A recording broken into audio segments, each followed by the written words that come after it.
Whenever we speak of ancient England, people tend to picture something gentle: rolling green hills, soft fog, tiny farms tucked beneath the dawn bells of distant churches. But if you strip away the romantic paint, if you describe pre-medieval England as it truly was, what emerges is not beauty. It is something closer to a haunted land, a place where people believed the border between the living and the dark was thinner than a thread, and sometimes didn't exist at all. And in a literal sense, there was a time when it didn't. Long before Norman kings, Saxon warlords, or the rise of Catholic law, the land we now call Albia was stretched taut between two colossal forces: the native faiths and the new religion. On one side were the smoke-stained rituals of the Stone Age, circles of standing stones built to speak with sky and soil alike. On the other was a faith imported from across the sea, bearing crosses, doctrine, and an unwavering conviction that anything not angelic must be demonic. There was only one problem.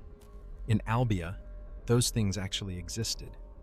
For centuries, these belief systems pressed against one another like two geological layers, and in the empty cracks between them, legends were born. Tales of the Black Hound that cast no shadow. Tales of the horned hunter whose chase stretched across millennia. Tales of beings who leapt across rooftops in a single bound, and prophecies written in a language no one alive could translate. We tell these stories as harmless folklore now, but if you dig into the old manuscripts, if you look at what people truly believed, you'll notice something immediately. Nearly every legend is built on a truth we've tried to forget. The truth that Albia was once viewed as the boundary between the world of the living and a darker plane, where lost spirits, broken oaths, cursed bloodlines, and ancient entities still wandered. Not symbols, not metaphors. The old people believed in them because they saw them. They recorded them, and they feared them. Across abandoned monasteries scattered through southern England, scholars still find manuscripts torn apart, burned, or blackened with soot. These were not storybooks, they were records, urgent notes on phenomena that defied the understanding of 8th or 9th century minds. Some passages were written so quickly the letters tilt off their lines, the ink trembling with the writer's hand. Some sentences were violently crossed out, but never enough to hide the terror beneath. And when you gather these fragments together, what form is not a collection of random folk tales? It looks like a system, a pattern, a network of entities that always appeared at the same moments, when native rituals were shattered, when a church rose on the ruins of an older altar, when one order tried to strangle out another. Every time that happened, it wasn't only people who rose up, something else rose with them. A scholar named Aldwine once lived in a forgotten monastery in Northumbria. In the single surviving notebook he left behind, there is one short, desperate line. Those things they call myths are not myths. They are simply things we refuse to look at for more than a few seconds. We tell folklore like fairy tales now, but to the old people, they were not bedtime stories. They were warnings, survival manuals, lists of things never to walk near, never to touch, never to disturb, if one hoped to remain part of history. And the most frightening part, these stories don't scatter randomly across the land. They cluster, precisely, around sites of religious conflict, villages forced to abandon old gods, places where churches rose too quickly, forests where native rites were silenced with violence. Most accounts agree on one point. Every anomaly, every hunting spirit, every black dog, every oracle appears near fracture points, places where the barrier between the living world and the dark had torn open. We no longer recognize those fractures, but the old people saw them clearly. They described strange lights bleeding from the soil. They heard whistling with no speaker. They met beings with human traces, but not fully human. Piece these accounts together, and what you get is not a charming folk tradition. It is a civilization haunted by the darkness it once lived beside. Tonight, we reopen those archives. We will look at the entities that the old ones swore walked beside them. and we will try to answer the question history has buried deepest. If these legends were the residue of a war of belief, what exactly was sealed away between the two religions? Suppose you believe the stories we're taught deserve to be examined honestly. In that case, if you believe the boundary between myth and history matters, you can support this excavation by subscribing and leaving a sign to let us know you're still with us. Your support helps us open doors that official history prefers to keep shut. This story begins in the dark, exactly where it has been hidden for over 1,000 years. If you go looking for the origins of spring-heeled Jack in Victorian folklore, you'll find the familiar image. A creature vaulting over rooftops, red eyes burning, iron claws glinting, and laughter that sounds like metal scraping stone. But if you strip away the late embellishments and trace the story backwards through older manuscripts, one truth becomes unmistakable. Jack did not first appear in 19th century London. He had already haunted the chronicles of Albia more than 1,000 years earlier, and his original form was far more terrifying than the theatrical fiend who startled women outside theaters. In the Celtic records, there is mention of a sect erased from official history. They left no name. Catholic scribes called them only one thing: the Callers of Shadow. The term was not metaphorical. They believed the world of the living was merely a thin crust above another layer of reality, one filled with black light and winds that do not come from the sky. And they wanted to harness that layer. Specifically, they sought to create a being who could move between the two realms: a messenger, a spy, or a weapon. To them, this was not superstition. It was technology. Technology built on ritual, on drums stretched with the hides of hunted beasts, on flint-carved sigils, and on blood. There was always blood. A manuscript from Glastonbury Abbey records: they believed a man could be compressed, bent, reborn into a creature no longer beholden to gravity or flesh. It reads like science fiction, but to them it was an experiment. On a blood moon night, in the marshlands of southern Albia, the sect performed their final trial, a ritual lasting 3 days and 3 nights. 7 standing stones were erected, not to worship any god, as we assume today, but to create in a resonant frame. They believed that if a human stood in the correct position, at the precise moment when the planets aligned, the body would be pulled into the other realm and returned in a new configuration.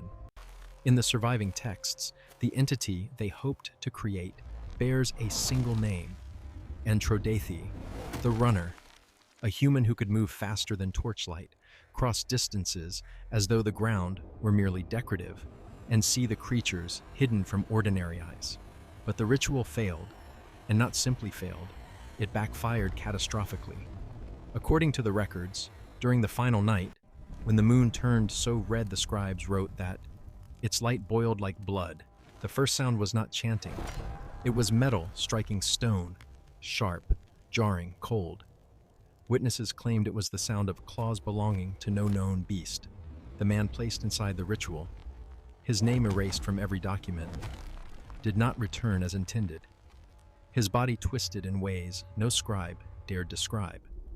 Only one monk attempted a single line, later scratched out but still legible beneath the ink. He jumped, but not as a man.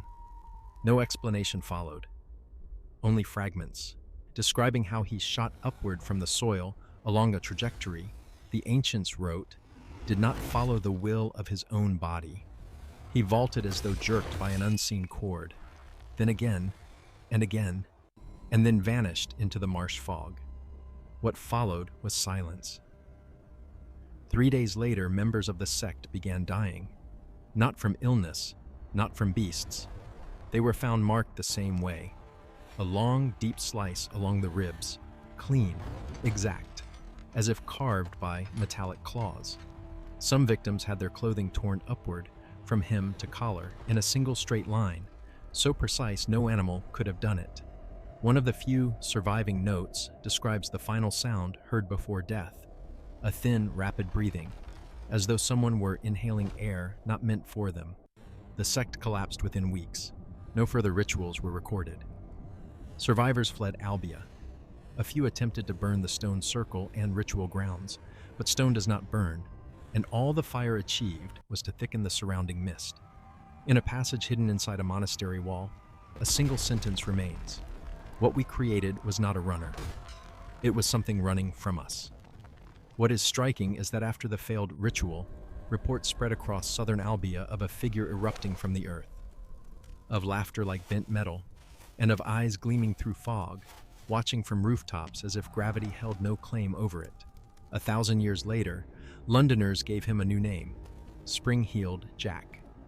But the ancient texts reveal that the name is only a mask. His essence, the core born from the failed ritual, predates Victorian streets by a millennium. What is far more unsettling is a detail repeated in manuscript after manuscript. Those metal claws, the ones that strike stone with that cold, ringing snap, were not worn.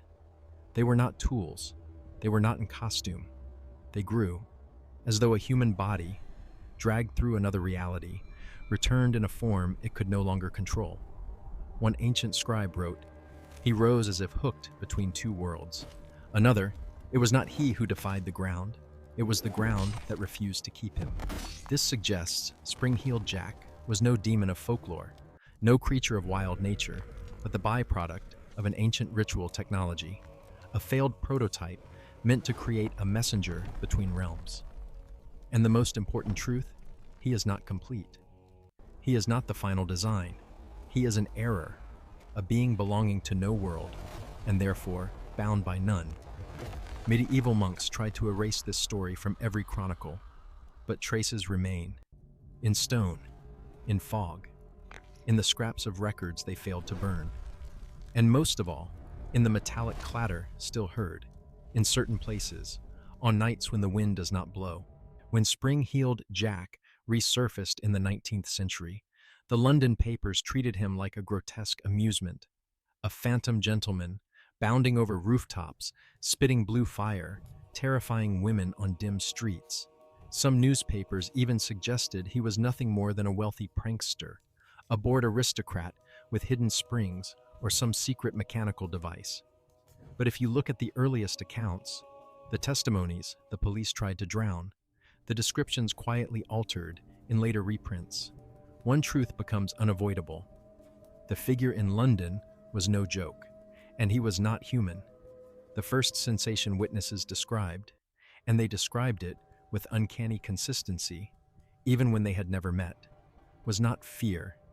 It was the smell, a hot metal reek, like iron pulled from the forge and plunged into cold water. A smell that did not belong to the industrial city. Not coal, not machinery. It matched with disturbing precision the ancient notes, the breath of a broken rite, the vapor of a light with no color. No one in London knew anything about the Celtic ritual that created him, but everyone knew he did not move like a man. Victorian witnesses said he jumped, but if you listen carefully to their phrasing, it wasn't a jump. A young woman attacked by Jack said, "He didn't leap, he was pulled," as though an invisible cord yanked him skyward. A night watchman recalled, "There was no crouch, no gathering of strength. One moment he was on the street, then he was in the air." Another witness, nearly mad with terror, swore that when Jack crossed the rooftops, he did not fly, but slid, gliding through the air as if moving across a plane separate from Earth's gravity. And this matches the old ritual's description exactly. He rose as if drawn by something not of this world. In an 1838 police file, an investigator documented an incident he labeled "impossible by mechanical means." A group of men pursued Jack through Hammersmith and watched him drop from a 3-story roof without breaking tiles, without taking impact. No human, not even an athlete, could land like that without fracturing both legs. But Jack did not land like a human. He landed as if his legs bore no weight at all. If Jack had been merely a prankster or a mischievous nobleman, as the newspapers insisted, why did dozens of unrelated witnesses describe the same detail? His eyes did not reflect light. They emitted light. Not white, not yellow. A cold swamp fire blue, the exact shade described in Celtic texts about the air of the lower layer. A police officer named Alsop, before being forced into silence, wrote in the unedited version of his report, "His eyes did not look at me as one man looks at another. They measured me as though determining which world I belonged to." This matches the accounts of the failed ritual entity, a being unable to distinguish the living from the shadowed because it itself was trapped between two layers. Though Victorian legend paints Jack as a mere predator of women, suppressed files reveal he did not always attack. More than once, he stood motionless atop a high wall, simply watching. One witness said, "It felt like he was waiting for a signal from somewhere else." And that question, where somewhere else might be, is darker than anyone at the time dared to imagine. Before many of Jack's appearances, people heard metallic impacts, not from him, but from above, as though two unseen objects struck each other in midair. This does not align with spring-loaded boots or hidden machinery, but it matches perfectly the sound recorded in the failed ritual, the hooking between worlds. Jack was not using devices. He was being tugged by forces alien to this realm. Another partially erased report stated, "The air around him bent." Newspapers refused to print the line, yet ancient monastic manuscripts describe the same distortion when the first ritual entity escaped. The air around it did not remain still. It tightened like cloth being pulled. One question obsessed Victorian investigators. Why did Jack return then, specifically then? And the answer lies in a subtle historical shift. The 1830s and 1840s were an era of massive excavations, road expansions, and demolitions of old abbeys. Many Celtic stone structures, once used as anchoring points for containment rites, were disturbed or destroyed. If the ancient ritual had ever trapped the creature, even partially, breaking those structures might have destabilized the boundary. If Jack existed between worlds, any disruption could have yanked him back into ours. A Victorian scholar named Whitcomb, who vanished soon after studying the case, wrote, "He did not come seeking us. We cleared the path for his return." More unsettling still is a detail that appears in several eyewitness accounts. Before Jack arrived, some people glimpsed another silhouette, fainter, lower, stretched unnaturally, lurking at the edge of their vision, then disappearing the instant Jack appeared. That figure never touched anyone, never attacked. It merely watched, observing, as if Jack was not acting alone, as if he were a signal, an awakening cry for other things. And if that is true, then the crucial question is no longer, what is Jack? It is, what is listening to him? If spring-heeled Jack was the result of a corrupted ritual, then Black Shuck was born from something simpler, yet far more terrifying, a broken oath. The kind of oath the ancients believed could create or destroy an entire army. Before Christianity laid its foundations over Albia, the Anglo-Saxons practiced a rite that modern history remembers only through vague fragments.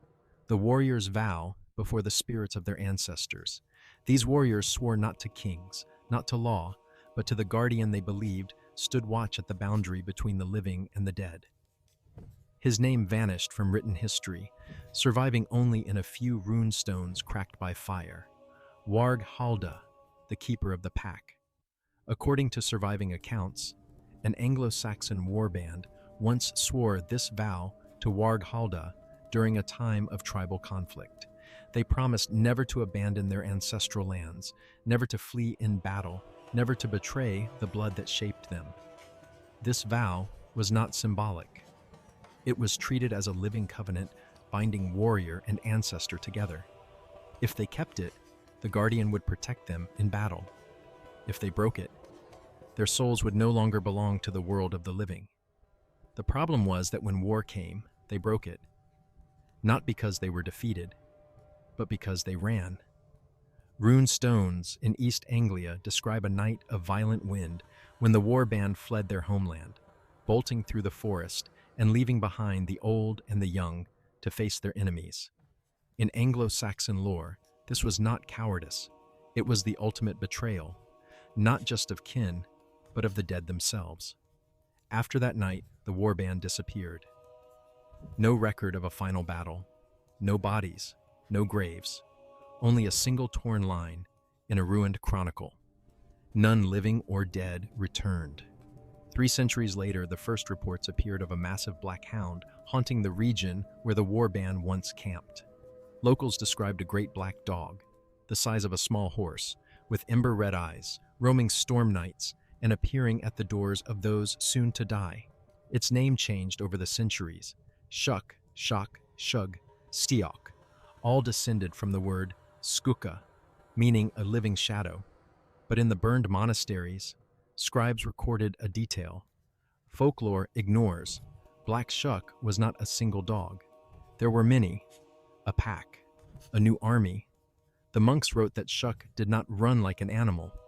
It glided over the ground, as though the earth made no contact with its feet, or as though it had no weight at all.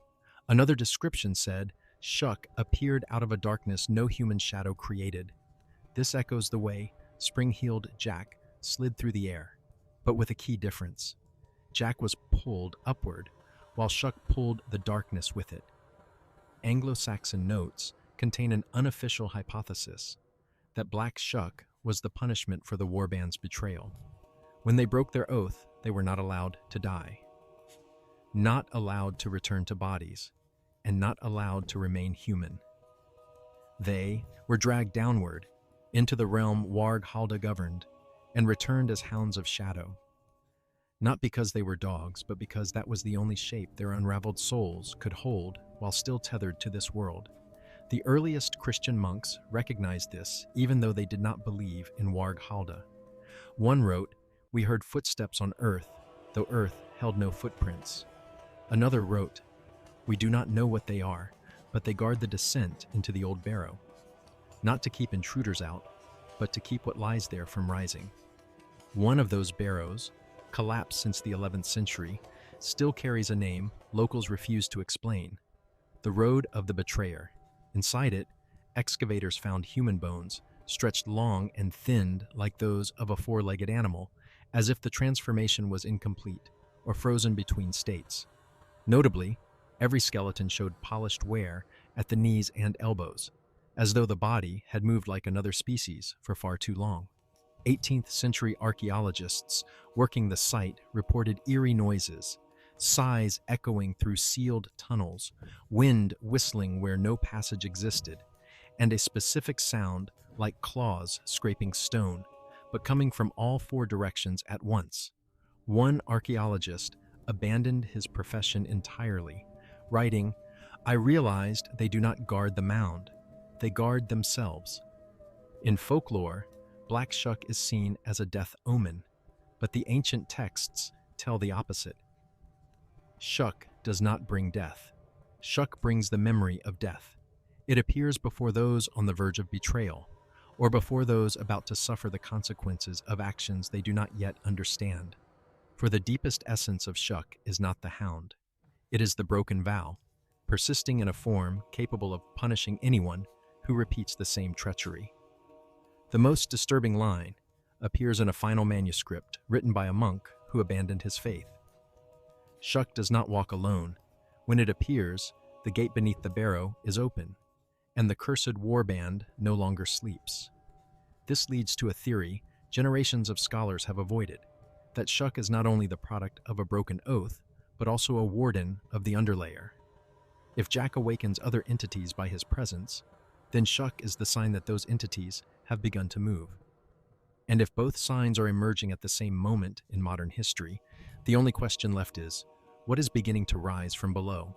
In 1577, a violent storm swept across Suffolk. Conventional historians describe it as an unusual meteorological event.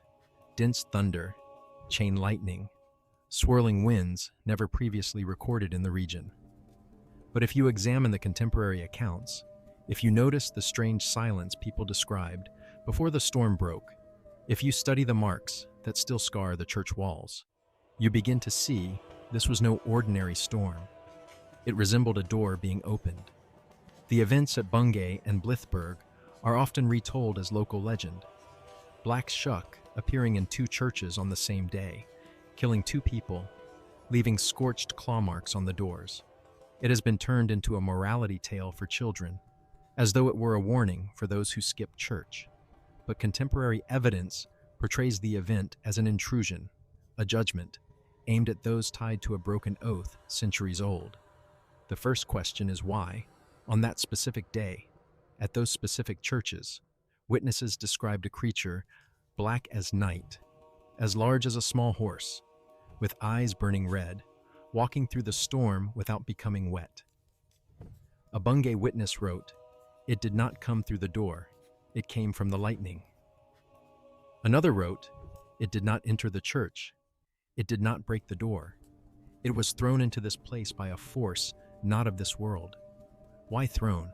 When compared with Anglo-Saxon ritual texts concerning betrayed souls, the parallel is striking. When the door opens, the pack is pulled upward by the wind of ancestral punishment. And if you examine the structure of the storm, one column of lightning striking directly onto the church roof, you understand why those considered superstitious believed the storm was not natural. It looked like a conduit, opened from below.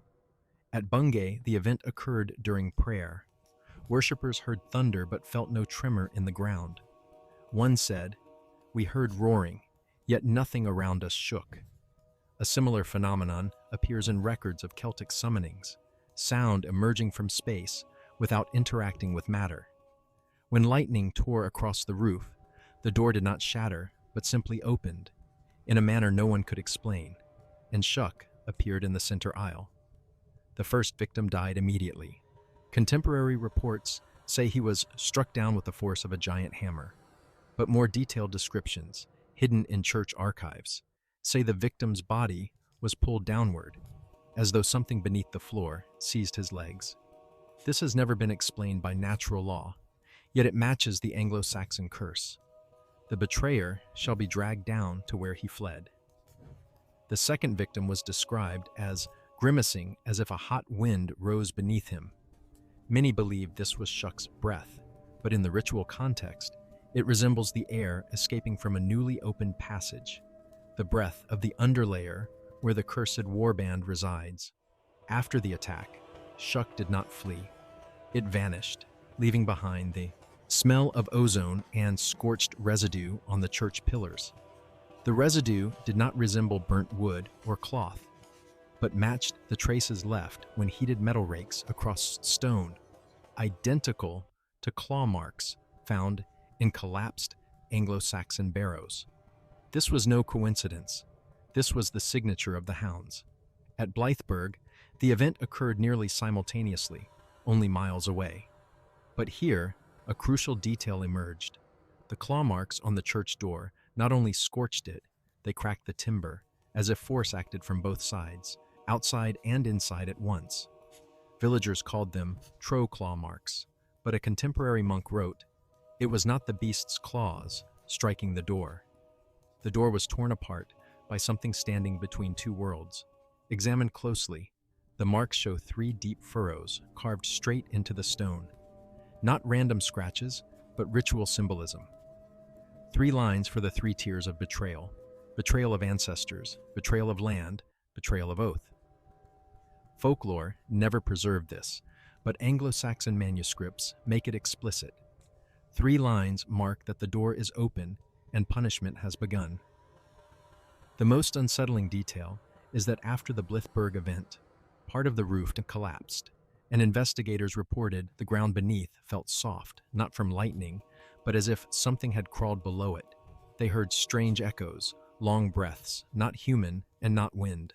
One roofer, who later fled the region, wrote a single sentence in his journal: "I do not think what we saw was Shuck. Shuck was only the announcement." For the townsfolk, the matter ended that night. But in the old records, the Bungay Blythburgh incident is described as the first uprising of the cursed warband, responding to the disturbance of the boundary between worlds. And the question never answered is why the door opened in 1537. Why at that moment? A 17th century scholar, dismissed as mad, offered an explanation no one wished to hear. The door opened because a betrayer's soul returned to its ancestral land. The Black Hounds rose to claim him. If this is true, then Shuck's appearance was not random hunting, but part of a punitive rite dormant for centuries. And if Jack is the one who awakens ancient entities, Shuck is the proof that those entities have heard the call and are moving upward. If Black Shuck was born from a broken oath, then Herne is proof of another kind of betrayal, the kind that grows in the human heart, in ambition so deep it chains a leader's soul to Windsor Forest for thousands of years. And to understand Herne, we must go back to an age darker than the Anglo-Saxons, older than the first tribes to set foot on Albia, the age of the Horned Circle, a cult that worshipped the spirit of the forest and existed since the end of the Bronze Age. Archaeologists digging into Windsor Forest found shattered stone rings and animal bones cut in ways that do not resemble any known hunting rite. But when those remnants are compared with ritual songs preserved in folk memory, they reveal the outline of an ancient entity, the forest spirit, a being the cult believed held the boundary between the living and the dark in precarious balance. To sustain that balance, they chose one living human to become the binder, the one who would wear the antlers of the sacred creature, sync his breath with the forest swallow's pulse, and stand as mediator between humankind and the other realm. That man was Herne. Few accurate records of Herne the human survive, but scattered fragments suggest he was no warrior. He was someone who could hear the heartbeat of wood, the phrase ancient rites used to describe sensing the will of the deep forest. The elders of the Horned Circle saw him as the chosen vessel, and when he came of age, they entrusted him with their most sacred rite, the union with the beast, a ceremony that demanded not only loyalty, but the willingness to let part of one's soul separate from the body. The ritual took place on a winter night in December, when the forest's breath deepened, and phantom footsteps along hidden paths grew louder. A black stag, believed to be the forest's avatar, was brought into the stone ring. Its antlers were long, curved, and unnaturally sharp. The elders cut them free, placed them upon Herne's head, and whispered the prayer of soul binding. Everything followed the pattern of centuries, flawless.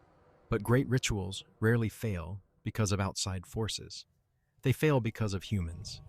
And the Horned Circle, though devoted to balance, was not immune.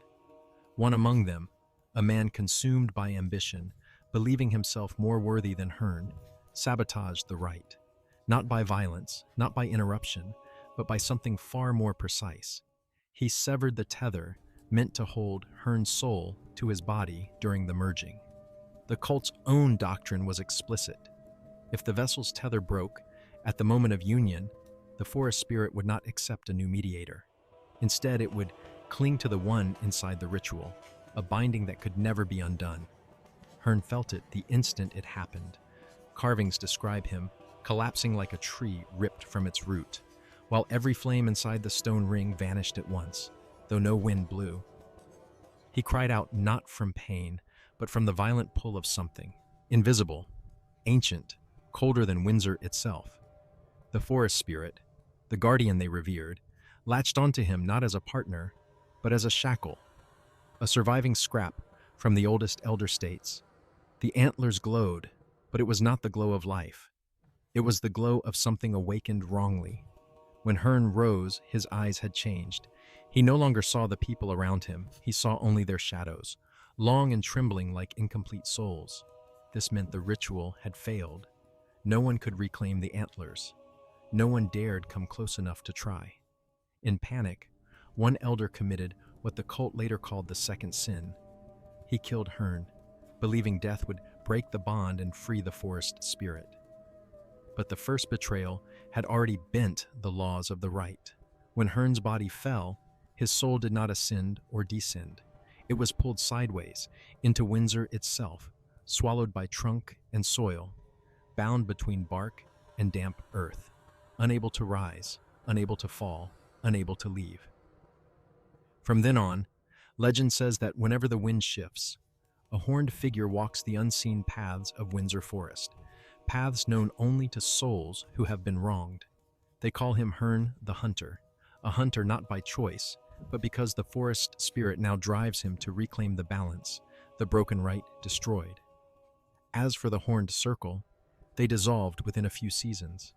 Not because they feared Herne, they never saw him again, but because they understood they had created something that did not belong to this world, did not obey the old laws, and could not be cast out. A being marked by a double betrayal, their betrayal of Herne and their betrayal of the forest spirit. From that moment onward, Windsor became a place where any fracture between the living and the dark could widen. And if Shuck is the guardian of the underlayer, then Herne is the wanderer within the woods, a living witness of a secret age we have never truly understood. After the Horned Circle collapsed, Windsor Forest did not return to peace. It could not. When a soul is bound to the land, time does not calm it. Time roots it deeper. And century after century, anyone who wandered into that forest reported the same things: the sound of a horn, footsteps weighted with something half man, half beast, and the sense of being watched from behind an ancient oak by eyes that did not beat to the rhythm of a human heart. Royal documents from the early Tudor era reveal a strange pattern. The closer history moves toward the reign of Henry VIII, the more frequent the reports of a horned figure become. These were not folk tales or campfire rumors. These were military reports, official accounts written by royal guards. This placed later scholars in an uncomfortable position. Either Henry VIII's soldiers hallucinated the same thing for years, or they saw something for which human language had no adequate vocabulary. In a faded 1524 note, a guard named Geoffrey Hale wrote, "We heard a call from deep within the forest, like a horn, but not played by hand. It had an echo as though blown from a mouth wider than a man's." Weeks later, Hale's patrol reported seeing a tall figure standing between two oaks, wearing what looked like antlers. When they approached, it did not flee into the brush or shadow. It simply vanished, as if pulled out of the world. The most frightening event came 3 years later when Henry VIII extended his royal hunting grounds deeper into Windsor. The king, proud and fond of conquest, dismissed the guard's warnings. He ordered a full survey of the forest, mapped new paths, and constructed shelters. And to prove his point, he sent a squad of elite soldiers into the woods. 6 men, all battle-tested, none given to superstition. They entered the forest in daylight, believing the darkness summoned Herne, but that was their first mistake. Herne does not depend on the night. He depends on the forest. In Windsor, darkness comes not from sunset, but from what moves between the trees. As the squad went deeper into the forbidden region, the birds went silent, the wind stopped, and the forest held itself still as if waiting.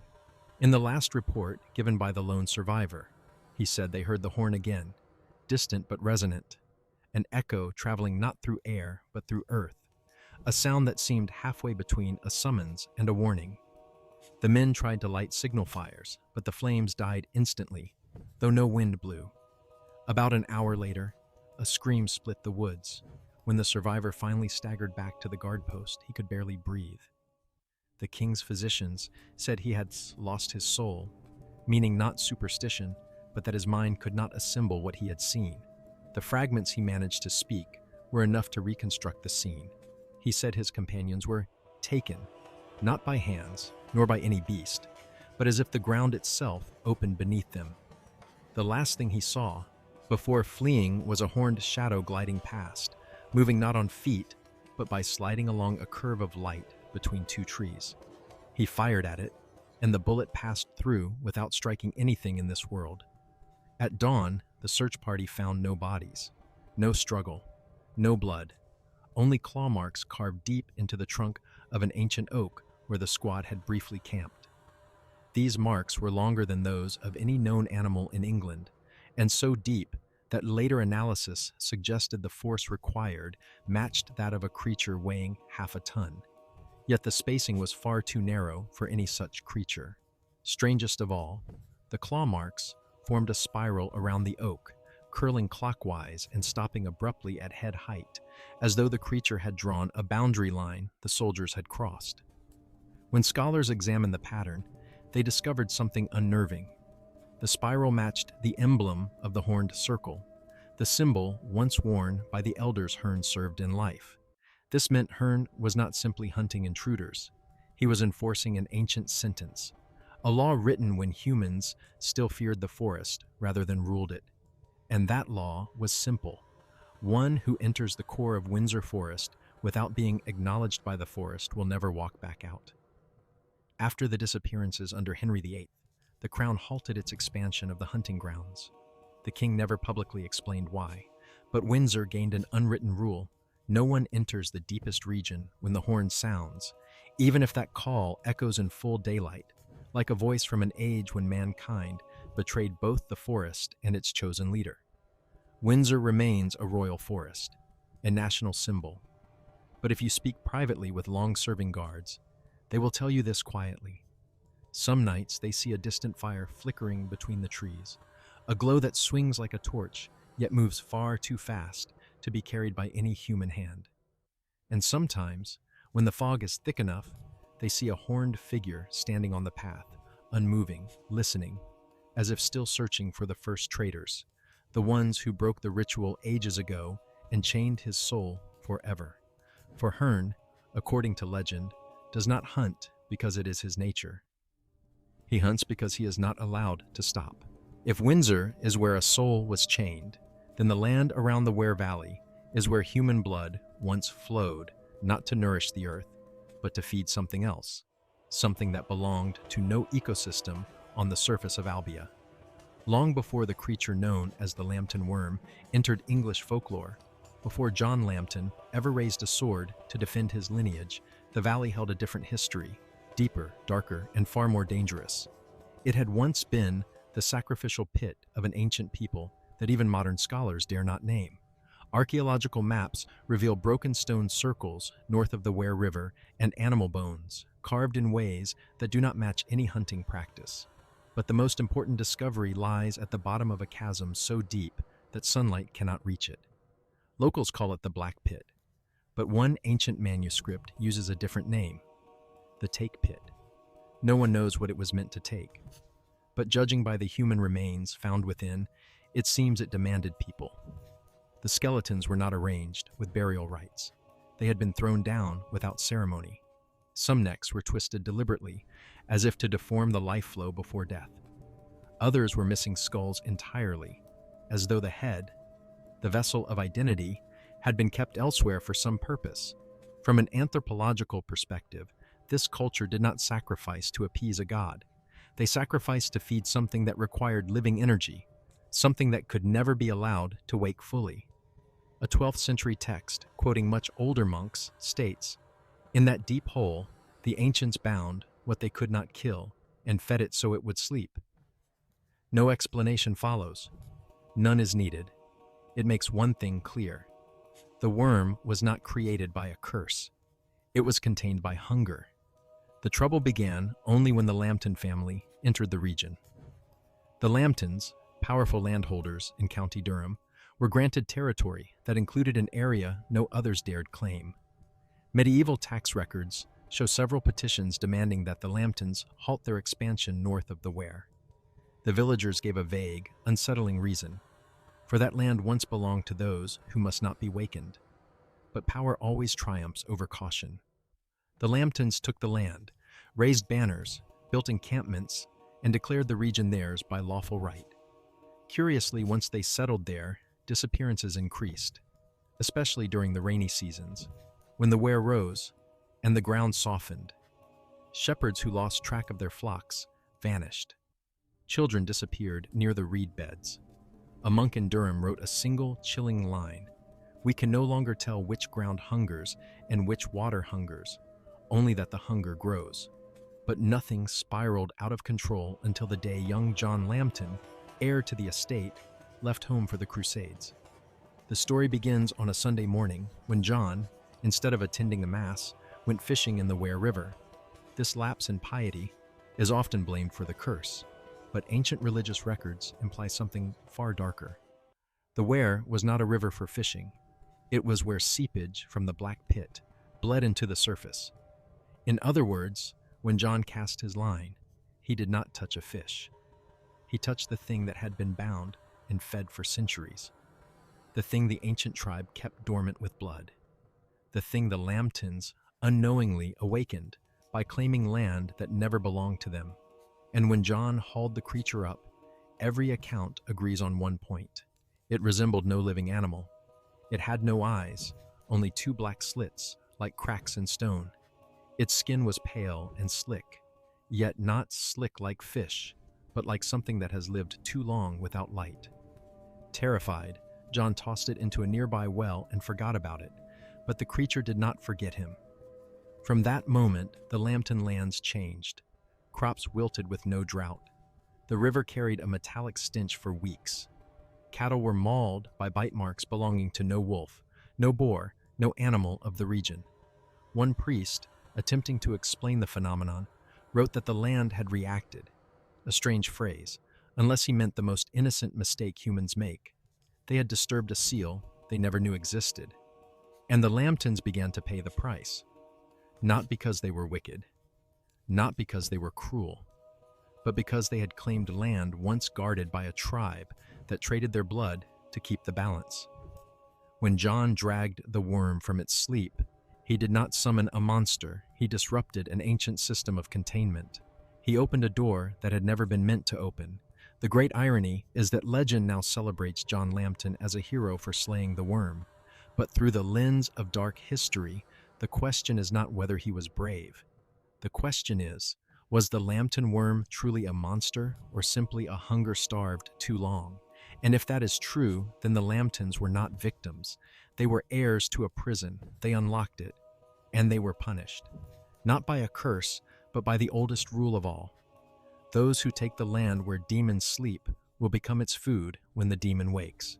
When John Lambton returned from the Crusades, he carried no glory, no pride, but something that everyone who had ever laid eyes on the Lambton lands would understand. He carried fear. Yet John's fear did not come from the battlefields of Asia. It came from home, where the worm he had once thrown into a well had grown, or rather had shed the role once intended for it, the role of a creature meant to remain sealed. People of the Ware Valley said that on nights thick with fog, they heard the sound of flesh stretching, a noise like a serpent shedding its skin, but at a scale no natural creature should possess. A shepherd claimed he saw the worm crawl in a way no living thing should crawl, for it did not move by muscle, but by the expansion and contraction of layered flesh, as if its body had been designed to separate and rejoin endlessly. Folk tales often reduce the worm to a giant serpent, but that is merely the version told so children can sleep.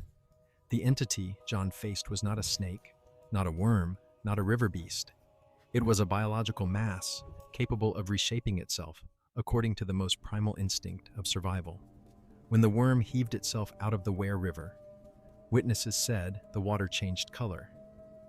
Not red like blood, but gray like mud disturbed from the riverbed. With each movement, its flesh trembled like the breath of an animal grinding its teeth. An ancient ritual manuscript contains a troubling description. When it has been hungry long enough, its flesh tries to become that which can eat flesh. It sounds metaphorical until one sees how the worm stretches each layer of muscle, revealing ropes of red sinew before pressing them back into a seamless surface. The description is less myth than biology. Realizing he was the cause of this horror, John sought a local priest, the only man willing to speak the truth, to ask how to destroy it. But the priest did not smile, did not hand him a sword, did not offer blessings. He simply said, "You cannot kill what was raised not to die. You can only bind it with a ritual your ancestors once broke." And as with every legend born from the dark corners of English lore, the ritual came with a price.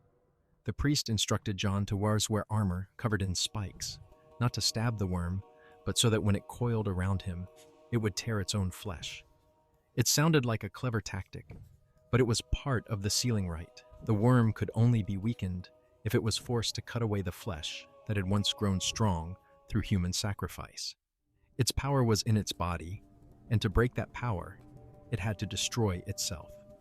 John stood upon the ancient bridge, spanning the Ware, a stone structure older than the Lambton family, older than Rome, older even than the earliest Anglo-Saxon chronicles. People believed the bridge lay over a ley line leading into the dark pit, the place where the worm had first been sealed. Thus, the battle had to happen there, where the boundary between earth and under earth was weakest. When the worm appeared, it did not charge like a starving beast. It curled outward in a spiral, mimicking the ritual patterns carved in the dark pit. Each coil folded into the next, opening and closing like the mouth of a boneless creature, devoid of defined weakness. John did not tremble as he waited on the bridge, so the story goes. But what truly unnerved him was not its shape. It was the sound. The worm did not roar or hiss. It breathed through the sliding of its flesh. The sound was faint, yet carried something like the memory of every person ever sacrificed to the pit, an echo of ancient despair. When the worm wrapped around John, the spikes on his armor sank instantly into its body. But instead of recoiling, the worm tightened its grip.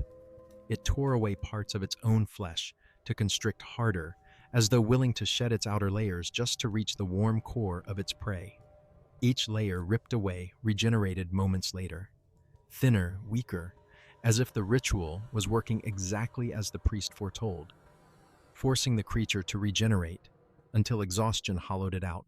The battle lasted not minutes, but an entire cycle of the moon slipping behind clouds. When the worm finally weakened, unable to maintain its form, John performed the final step of the ritual. He severed the head, not to kill it, for it could not die, but to separate will from body. When the head dropped, no blood spilled. Instead, a thick black substance oozed out, not soaking into the stone, but sliding like oil, pooling briefly before draining between the cracks, as though the bridge itself had opened a mouth. The worm was defeated. But like all stories where balance has been broken, victory was not an ending. It was the beginning of the 9-generation curse. The priest had warned John before the battle. If you wake a creature born of a sacrificial pit, and if you bind it again, your blood must pay. One death for each generation, and if any generation attempts escape, the punishment will return doubled. John, a young warrior, assumed it was metaphor. But reality does not forget the blood of an offended land. The first death was John's own, not from wounds, but from a strange convulsion under the same moon phase that lit the battle. The second generation, his son, died falling from a horse under circumstances no one could explain. The third drowned in the Ware River, usually calm, yet on that one day, it tightened around his legs like rope, according to a witness. The fourth died of illness. The fifth vanished on a moonless night. The sixth left no corpse. The seventh was taken by a sudden flood that harmed no one else.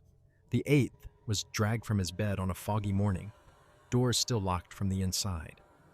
These deaths had no culprits, no battlefields, no justice, only a rhythm, steady, patient, like the breathing of a creature still sealed beneath the earth. By the 9th generation, the curse ended. Not because the Lambtons had paid, but because any curse that survives so long eventually sinks into the soil. Yet even that does not mean the worm vanished. It merely retreated to where it belonged, as darkness retreats to the roots of trees before dawn. Modern tales call John Lambton a hero who slew a serpent, but peel away the myth, and the truth remains. No one killed the Lambton worm. No one could. John merely returned it to the place where it had been fed by blood for ages, and in return his bloodline paid the price written into the earth, for such is the law of ancient sacrificial pits. Blood raises demons, and blood must repay them.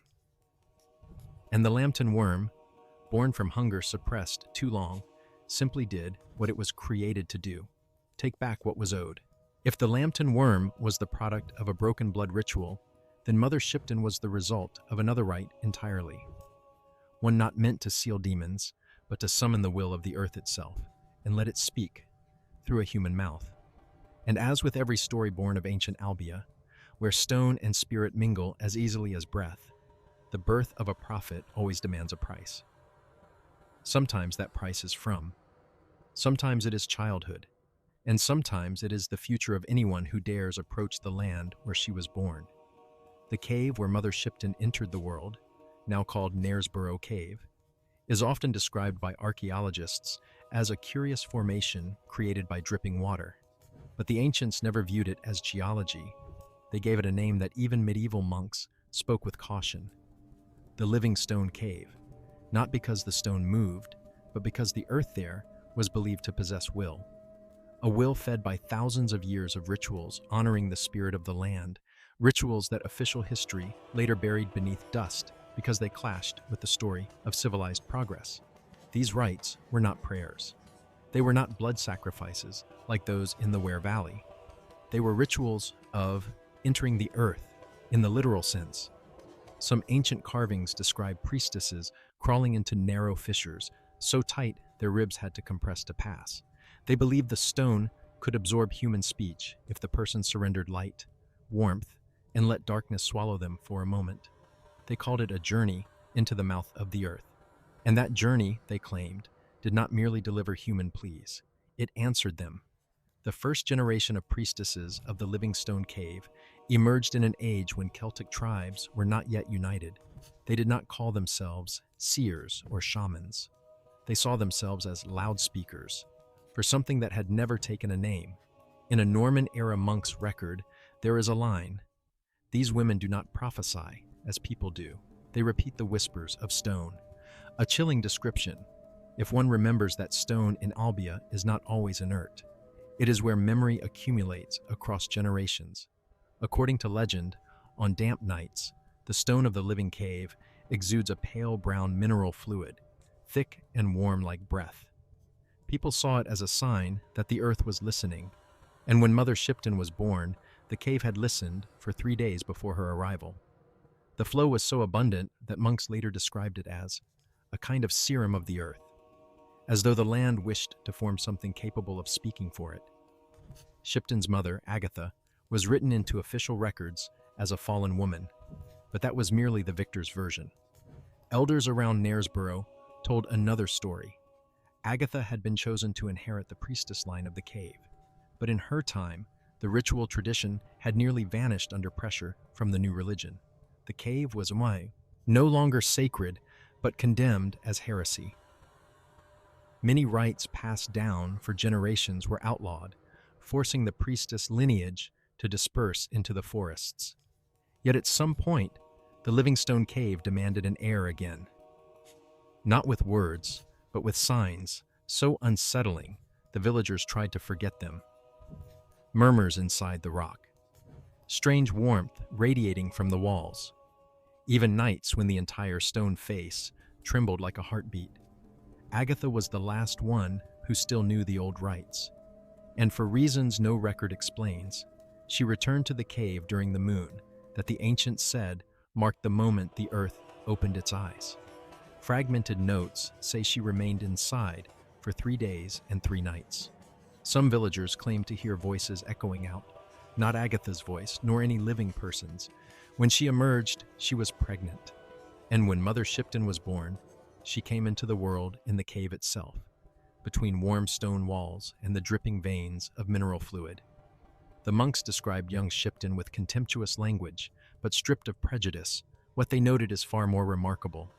In those early records, they wrote that she entered the world by the breath of the earth, that her crying made the stone drip faster, as if the cave were answering the child's voice. Her distorted features, hooked nose, pointed chin, deep-set eyes, were not signs of demonic influence, as people claimed, but likely the physical cost of a life formed in conditions never meant for a human body. Shipton did not learn prophecy.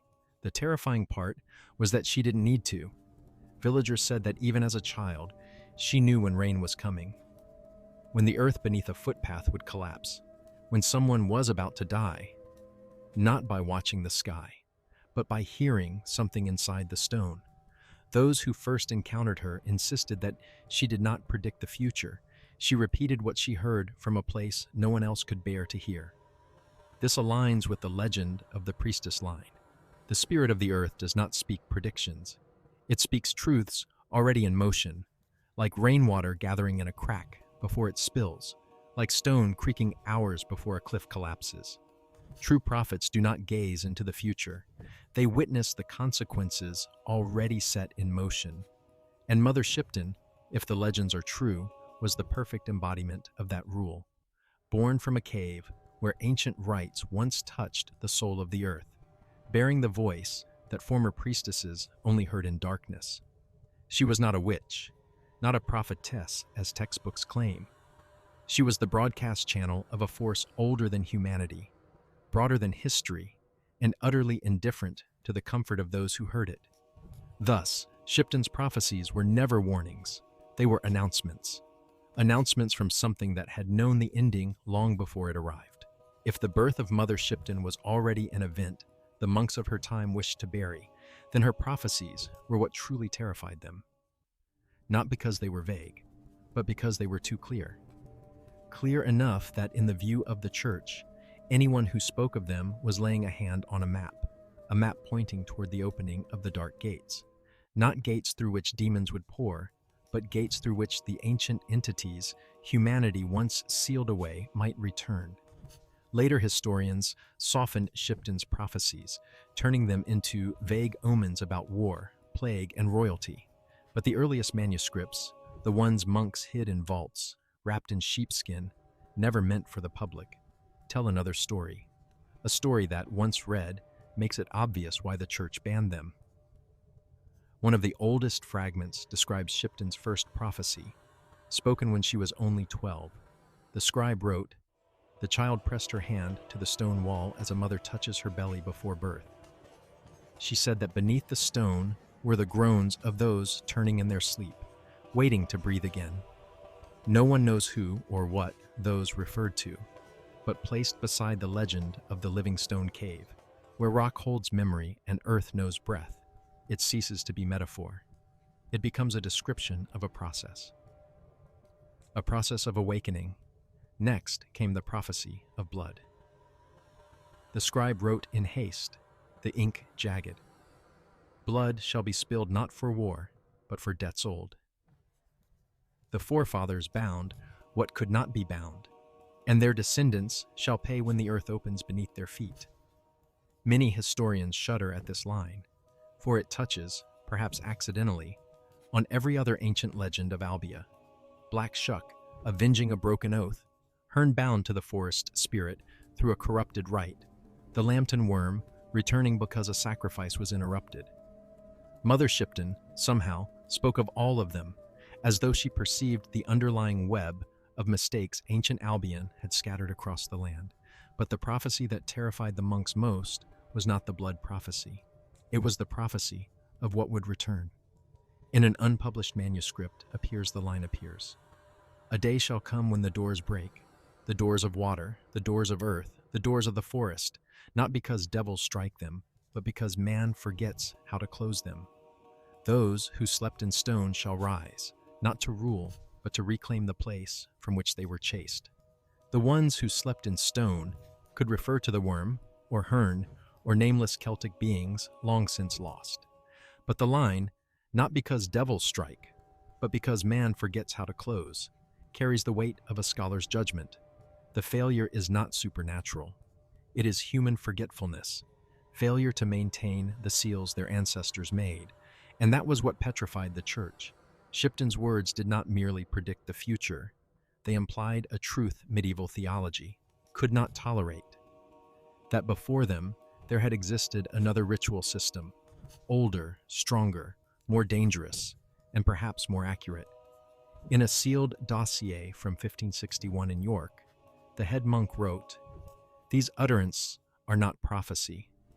They are the record of one who hears too much.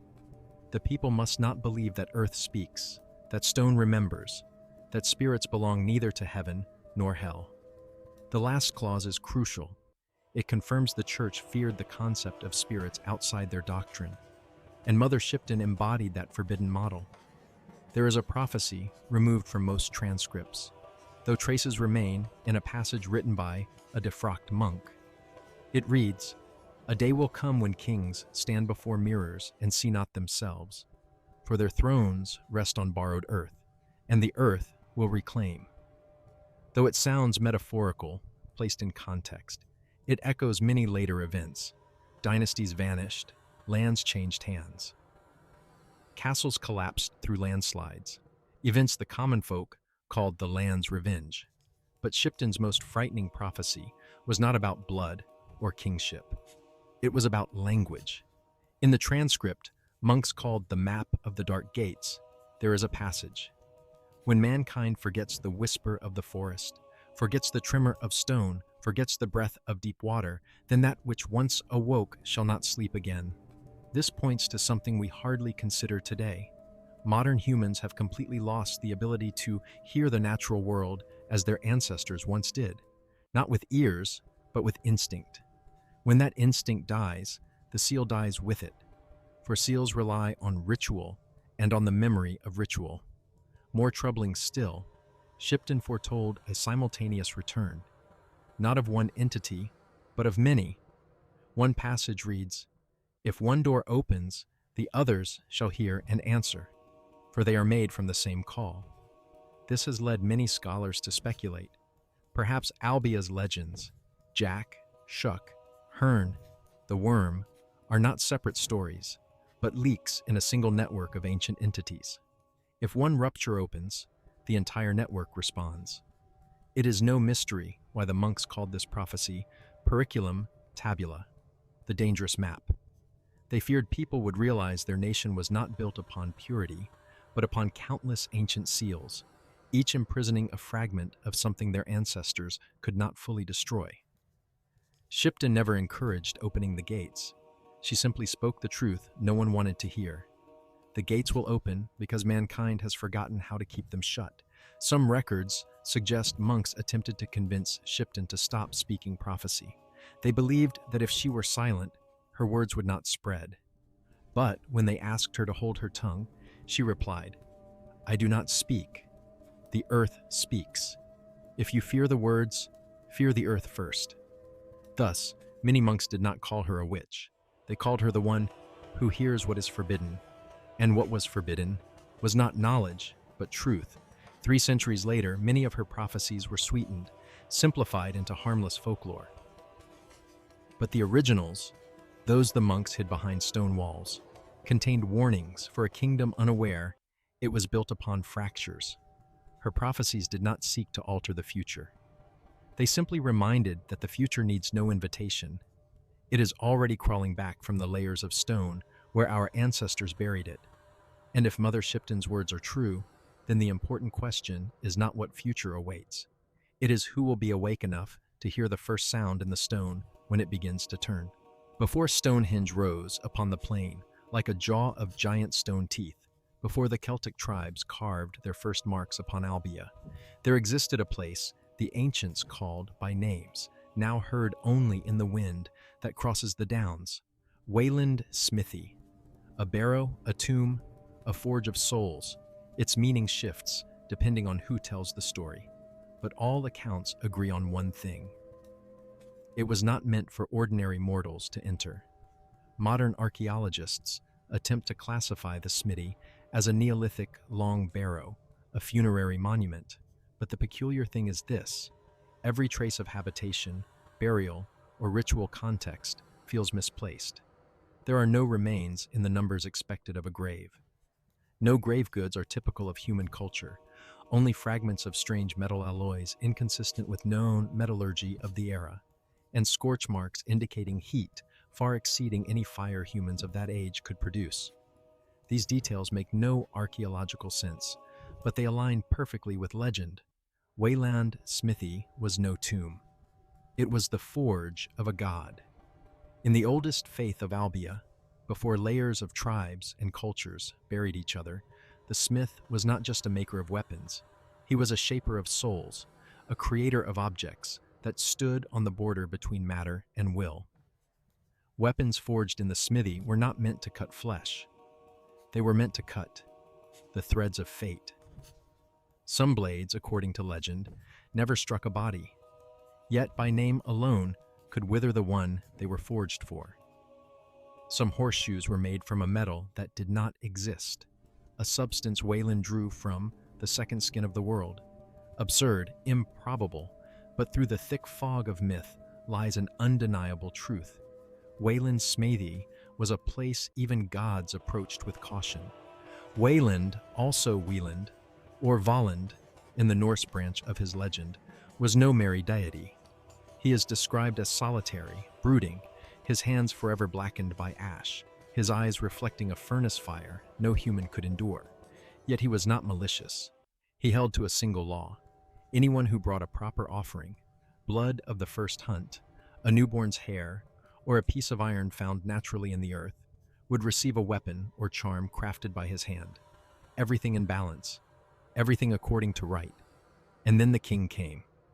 The legend claims he was an early Anglo-Saxon king of the Heptarchy, though history preserves too little to name him. He heard that Wayland could forge unmatched creations, but instead of bringing an offering, instead of bowing as he crossed the boundary stone, he issued commands. Commands for Wayland to serve him.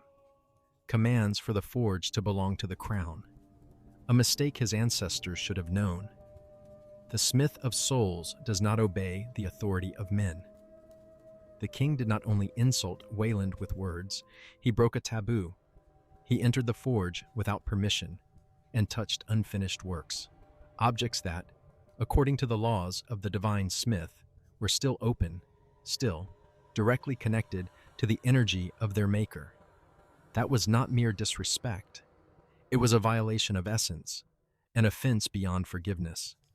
When the king touched a cooling sword upon the anvil, the light in the smithy changed. Red shifted to white to black, deep and viscous as condensed shadow. According to one version, that was when Wayland understood mankind no longer remembered ritual. According to another, it was when he decided upon vengeance. The king realized his mistake too late. Within the smithy, natural law no longer held. He felt the skin of his hand grow cold, then heat like metal in a forge. Not burning, not freezing, something else entirely, metallization. Later monks wrote of the king's death as a moral fable, punished for arrogance. But an older manuscript, torn from its binding when the monastery burned under Henry VIII, stated, "The bones of the king rang like hammer-struck iron, and his skin shone as steel. He became part of the forge." Legend says Wayland did not kill the king with fire or an anvil. He reforged him, shaped him into the metal used to complete the very weapon the king had desecrated. A brutal act, yet symbolic. The violator of ritual becomes a component within the ritual itself. After the forge swallowed the king's final scream, Wayland vanished. They say he did not die, did not depart, was not banished. He merely withdrew the fire, leaving the smithy as an empty shell. A space still holding a dull, mournful heat, still echoing with faint metallic knocks on nights thick with fog, but without the guiding hand of the divine smith. No one dared demolish it, no one dared enter, and no one dared explain the hammering still heard beneath the stones. Hammering the ancients believed was Wayland forging for himself, preparing for the day he returned. Not to grant gifts, but to claim the blood debt owed by those descended from the ancient king. A 13th century scholar wrote, "None enter Wayland's smithy without giving something in return, and at times that return is their final breath." To this day, archaeologists cannot explain why the land around the smithy shows unstable magnetic fields, as though a mass of metal deep below shifts and resettles. But to those who know the old stories, the answer is simpler than science. Wayland has not stopped forging, and human arrogance has never been forgiven. If the king's insult drove Wayland to abandon his forge, then it was his act of vengeance that seeded Albia with a darkness that still lingers today. The cursed creations, the artifacts he forged from human bone, skin, blood, and final breath. These objects were not harmless tavern tales. They were leak points of hatred, cuts Wayland carved directly into history. Legend says that when Wayland reforged the king into metal, he wasted nothing. The ribs were shaped into a soul-hunting bow, a weapon that, when drawn, made listeners hear the groan of the man who had become its source. The skin of the king's hands, once scorched, was pressed into the grip of an ivory blade whose edge never dulled. The clotted blood in his chest dripped into thick red droplets of metal, each droplet becoming a curse nail, said to sicken the earth for years wherever it was driven. A 13th century scholar scribbled in the margin of his manuscript, "No one carries an object of Wayland and keeps their soul unchanged," and scattered evidence suggests he was right. One account tells of a young man from Uffington who found an iron bracelet near the smithy barrow. It was small, slightly warped, as though twisted while still hot. He wore it on his wrist. That night, villagers heard hammering across the fields, thinking some smith was working past sundown, but by morning, the young man was gone. Only the bracelet remained on the road, now perfectly round, as if it had been reforged to await another owner. And beneath it, the soil sank as though something had been dragged down. No one dared pick it up. The stories did not end in Uffington. In the 11th century, nobles in Wessex whispered of a sword that could not be chipped, its blade glowing pale blue, like moonlight on cold metal. Many believed it was one of Wayland's works, the winged shear, named for the metallic shriek it made when swung. But the horror was this: anyone who won a battle with it died within a year. Not in war, but by strange accidents, thrown from a horse into a ravine, or falling onto a lone spike of metal that rose inexplicably through floorboards. People said the sword demanded a life, not in punishment, but to restore balance, a principle Wayland never broke. At Abingdon, monks once found a horseshoe hung on the abbey door. No one knew who placed it. No one saw when it appeared. But from that night on, they heard hoofsteps circling the church, though no horse lived nearby. When they buried the horseshoe, the noises stopped. But a scorch mark in its shape appeared on the door, as though the buried metal had tried to return. Later historians tried to label these artifacts as superstition. But what unsettled them was the pattern. Every object Wayland forged existed not merely as a tool, but as a vessel of memory, the memory of the human used as material. And that memory always tried to return to its origin, the forge, as if each artifact were a child torn from its father, craving to reunite with its creator. More disturbing, the curse carried through generations, not just through owners, but through bloodlines. A genealogical record from the Theobald family reads, "The forefather brought home a strange nail from the wild." Since then, every generation loses a young man before he reaches manhood. Later scholars called it hereditary misfortune, but through the lens of the smithy legend, it becomes clear. It was not a curse, it was a bill. The nail was a drop of the king's solidified blood, and blood demands blood. Another tale speaks of a hunting family in Berkshire. Their ancestor found a small blade on a hillside near the smithy, sharp enough to slice a thread of skin without pain. But anyone who used it to kill game shared the same nightmare: a man with ember-red eyes and hair dusted in ash, standing in a hell-lit forge asking, "The gift I forged, what do you use it for?" And if the answer displeased him, meaning the kill had no ritual repayment, the hunter awoke with a hand blistered as if burned. The blade would vanish soon after, rolling off into the darkness as if returning to the smithy. These objects did more than curse their holders. They adapted. They evolved with the era, as though intent on preserving the bond between mortals and a god who had left the world. A 15th century account describes a ring of Wayland that made its wearer hear metal tapping inside their own heart. At first faint, the tapping grew louder whenever they lied, broke an oath, or betrayed someone. And when the tapping became a pounding, they died. A monk noted that the ring did not kill. It merely reminded them to repay what they had borrowed, what they believed they had the right to keep. Even when people tried melting these artifacts, as some families attempted, the metal refused to die. It separated from other molten metals, sliding free, curling into drops or hooks shaped like the original object. No human forge can destroy what was forged in a forge, not belonging to this world, in any ordinary manner. And that is what frightens people most. If these artifacts cannot be destroyed, if they return, if they pass through hands and bloodlines, generation after generation, then perhaps Wayland's true purpose was not vengeance upon the king, but to scatter pieces of himself across Albia, like metal seeds waiting to be awakened at his return.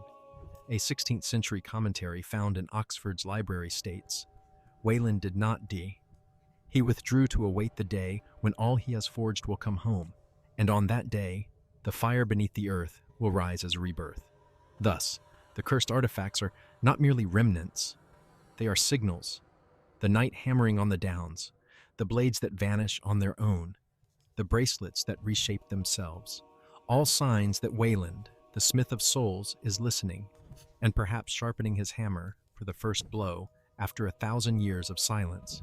If Wayland left behind hatred forged into metal, then Merlin left behind something far more dangerous: knowledge. Not human knowledge, and not magic in the tame, sanitized sense medieval storytellers later forced upon him. Merlin's knowledge was the kind even monks, those who styled themselves gatekeepers between light and darkness, did not dare to open. Not because church doctrine forbade it, but because they knew that if they opened it, something would answer. From the very beginning, Merlin embodied Albia's deepest cultural unease, a child of two lineages, belonging to neither world, yet capable of entering both. Surviving fragments from monasteries burned during the Reformation describe his origin not as the son of a devil, as later centuries proclaimed, but as the offspring of a forest shadow spirit, neither demon nor angel. One of the primordial beings that existed before Albia had the shape it bears today. Merlin's mother was described as a young nun, but not guilty of sin as humans define it. She simply wandered too deep into the forest on a night when the boundary between human breath and the breath of the earth thinned. And in Albia's lore, when the boundary thins, anything that touches it can become the seed of another being. No one knows what the shadow spirit truly was, only that it was not malicious, merely ancient, older than humankind, older than the caves, older than the rituals crafted to suppress the dark. When the child was born, the mother said he did not cry. He opened his eyes. What terrified her was not the eyes themselves, but that he did not look at her. He looked through her, as if watching something behind the stone wall, something no one else could see. The nuns who witnessed it all agreed on one thing. In that moment, they felt a third presence in the room, heavy as layers of ancient earth compacted beneath a mountain. The child, later named Merlin, was recorded in the earliest notes as Ingel Tywil, the thing that comes from darkness. Not a name, but a warning. The most frightening event came when Merlin turned 3. An aged monk approached to draw the holy sign upon the child's brow. Before his hand touched skin, the boy spoke, not with a child's voice, but with the voice of one who had lived too long with knowledge humans had no words for. "Do not mark me with your symbol. I know the one you fear to name." The monk died that night, not because Merlin harmed him, but because of what he heard. The words shattered a rule in the monk's mind, the rule that darkness has no language. From that moment, the monks resolved to hide the boy, not to protect him, but to protect themselves. They understood Merlin was not a demon. Demon was their label. Merlin belonged to a class of beings older than any human conception, where good and evil were conveniences invented by men. They hid him in various monasteries, but each witnessed the same phenomenon. Merlin knew things he could not know, not by study, but as though the memories of the land and stone passed directly into him. Once, at the age of 5, Merlin described a buried ritual beneath Silbury Hill. He spoke of a stone circle that once opened, the breathway of the earth. The monks panicked. No one knew Silbury Hill was artificial until thousands of years later. Yet Merlin spoke, as if he had stood there, hearing the earth shift. At 8, he told a monk that Herne had never left Windsor, and that the antlered one is bound by the fear of men. The monk fled the monastery that very night, not because of the words, but because of the way Merlin said them, as though he had once stood beside Herne when the forest horn sounded in primordial darkness. Another monk recounted Merlin asking, "Why do you fear the dark, when it is the light that hides you from the truth?" When asked, "What truth?" Merlin replied, "The truth the earth remembers more clearly than you remember your own history." Later generations softened Merlin into the wise counselor of King Arthur, a figure of intellect rather than shadow. But that was only a mask draped over him to make him safe. The monks of the 5th and 6th centuries knew the truth. Merlin did not learn magic. He remembered it.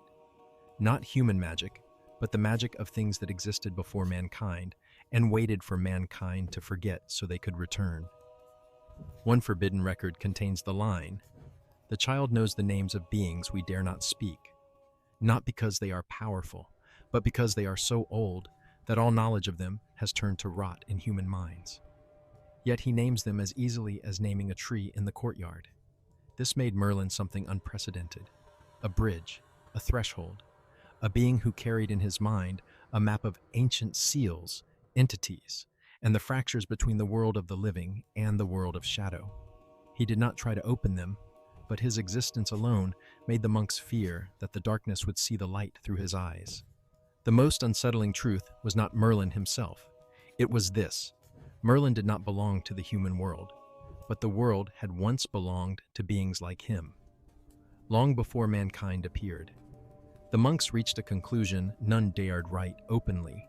If Merlin was the child of the dark, then the dark was not what they believed. Darkness was not an invader. Darkness was the former owner. And Merlin, simply by breathing, reminded them that sometimes the old owner wishes to see what has become of his world. If Merlin was born as a doorway into the knowledge of darkness, then his disappearance was not death, not defeat, but the final sealing rite. A rite only those who fully understand the cost of knowledge would dare perform.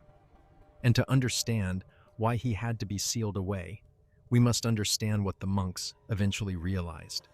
Merlin was not the one who would summon the ancient beings. Merlin was the path they would use to return. An anonymous monk, believed to be the last person to speak with Merlin before he vanished, wrote in a torn manuscript, "The knowledge in the boy's mind is not the knowledge of men. It is like a crack. Each time he remembers something new, I feel the ground beneath us shift." That was what drove the monks to panic. The longer Merlin lived, the more he learned, the more he remembered, the thinner the boundary between the human world and the world of darkness became. Not because he intended it, simply because his existence was an anomaly within the structure of reality humanity depended on. Merlin did not play the role of wizard, as Arthurian tales later softened him into. He was called that to make the truth bearable. The truth was that he was something that could rouse Herne's hunt, alter Black Shuck's path, and wake the worm from the old sacrificial pits. For all those entities understood the same language, the language of primordial darkness, a language Merlin, one of the few beings born of two lineages, understood without learning. Another monk, exiled and wandering in his old age, wrote a line that chilled later generations. "If Merlin lives long enough to assemble all his knowledge, he will become a complete gate, no longer the keeper of knowledge, but knowledge finding its way back into form." Knowledge here was not a concept. It was a living thing, and that living thing, if released, would not accept the world mankind had built. But the true reason Merlin had to be sealed did not come from the monks. It came from Merlin himself. According to legend, Merlin had long known what the monks only dared admit after decades. His existence could not continue indefinitely. At some point in his life, the veins within his memory, the currents of dark knowledge, would converge. And at that moment, every ancient being that had slept for millennia would feel the call of home. Merlin understood this early. Perhaps at age 10, when he uttered the sentence many took as proof of possession, "I cannot grow old, not because I am immortal, but because your time does not recognize me." It was not arrogance. It was the truth of a being standing outside the human flow of time. Years later, Arthur stepped into history, and Merlin walked behind him like a shadow that knew too much. Legend made him advisor, inspirer of ideals, but the hidden manuscripts tell another truth. Merlin was not merely helping Arthur win human wars. He was buying the world time, time against the return of the darkness, whose doorway he unintentionally was. But time, like all things, has limits. One night, its year unrecorded, though believed to be after the Battle of Badon Hill, Merlin left the court without farewell. He did not speak to Arthur. He left no instructions, only a parchment written in a script belonging to no known human system. It is time. If I stay, the gate will open. From this point onward, modern retellings claim he was imprisoned by Nimue beneath a tree, betrayed by a woman he loved. But this is merely a veil, hiding something far more terrifying. Merlin sealed himself, not because he was tricked, but because he alone understood how to cage the knowledge in his own blood. A secret text from Whitby Abbey, discovered beneath stone flooring in the 9th century, describes the sealing with disturbing clarity. We saw him enter the forest. None dared set foot in. The leaves did not move. The wind did not stir. Everything stilled, as though the world held its breath as he walked.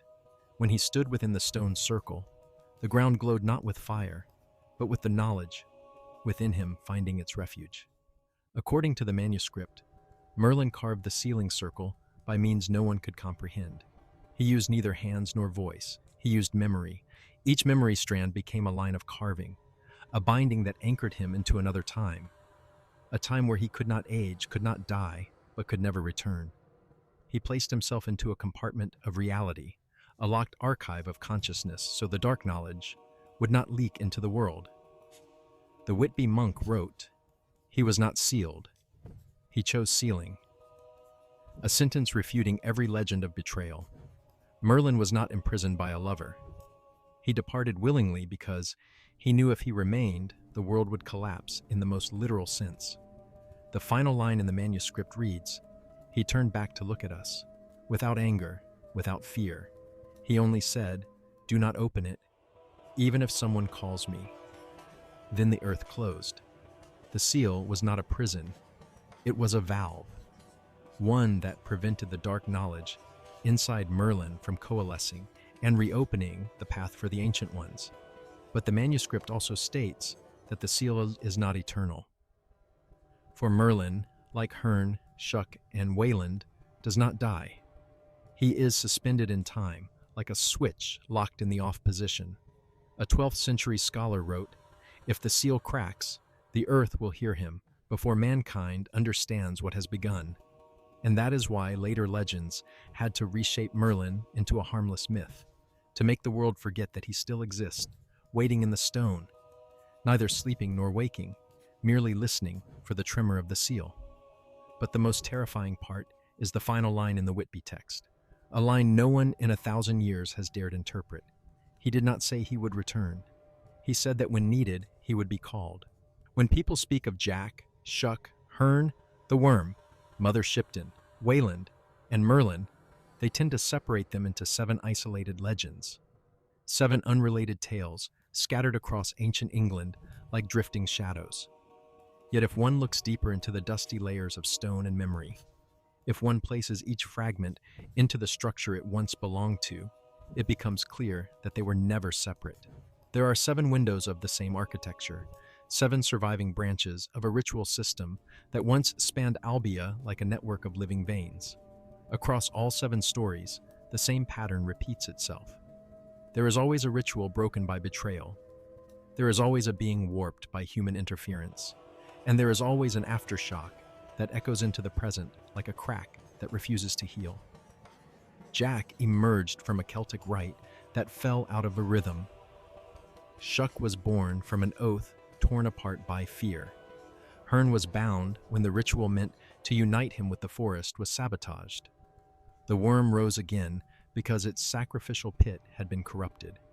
Mother Shipton's birth was shaped by a chthonic rite, interrupted before it finished speaking. Wayland forged hatred into metal after his soul forge was desecrated.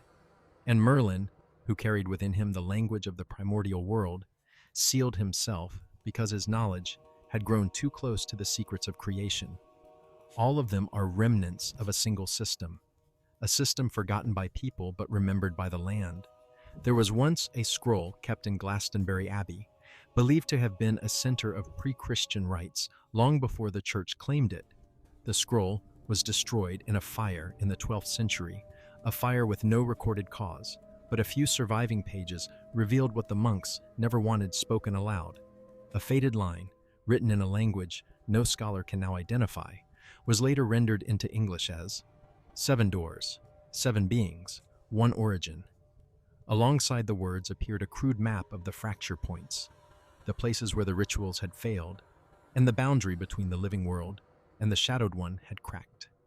These points marked where Jack was seen sliding through the sky, where Shuck appeared in the lightning that split a church, where Herne's horn shook Windsor Forest, where the worm crawled from its pit, where Shipton heard stone breathe, where Wayland forged weapons from bone, and where Merlin stepped out of the world as though passing through a mirror of reality. When these fractures are placed upon Albia's oldest maps, they form a spiral, the same spiral used in prehistoric rites to trace the flow linking sky, earth, and shadow. It was not a symbol meant to soothe the superstitious. It was a diagram of the containment system Albion's ancestors built to hold the balance between the two worlds. And that system was broken 7 times, each legend marking a collapse in one of the foundations, like an ancient monument cracking at 7 of its pillars. Another manuscript found in York states that the 7 beings were not meant to destroy the world. They were meant to guard the doors. This line has puzzled modern scholars, but in the context of ancient rites, it is entirely clear. These beings were not enemies of humanity. They were the mechanisms of the seal. And humanity, in its arrogance, broke them one by one. Jack held the wind door. Shuck held the shadow door. Herne held the forest door. The worm held the earth door. Shipton held the word, the binding knowledge. Wayland held the metal, the locking force. Merlin held the map of the entire system. When one was disturbed, the seal weakened. When all 7 were distorted, the entire system became unstable. It is no coincidence that rebellions, plagues, natural disasters, and tales of demons clustered around these fracture points. There were never signs of malevolent forces rising against mankind. There were signs of a failing seal. The old structure could no longer bear the weight of time, nor the weight of human forgetfulness. The most chilling line from the burned Glastonbury scroll, copied by a monk who died of a strange illness 1 month later, reads, "So long as fragments of the rites remain, the darkness has never slept." The sentence is not a threat. It is a simple observation. Darkness does not need to awaken to exist. It exists regardless. It is humanity that sleeps, dreaming it has conquered land, forest, wind, and knowledge. The 7 beings, these 7 ghosts of Albia, do not stand with darkness or with light. They are the remnants of a system that once kept the world in balance. When they were misunderstood, twisted, feared, slain, or sealed away, the world lost its keepers and its pillars. We, who live thousands of years later, possess only ruins of rituals that once interlocked, fragments of a forgotten defense system. No one remembers how to operate. But the earth remembers, the forest remembers, the wind remembers. And someday, when even one of the fractures trembles, the surviving pieces of that system will respond. The darkness has never slept. It has only waited for humanity to forget long enough to understand that the old stories were never fiction. They were warnings, and we have ignored them for far too long.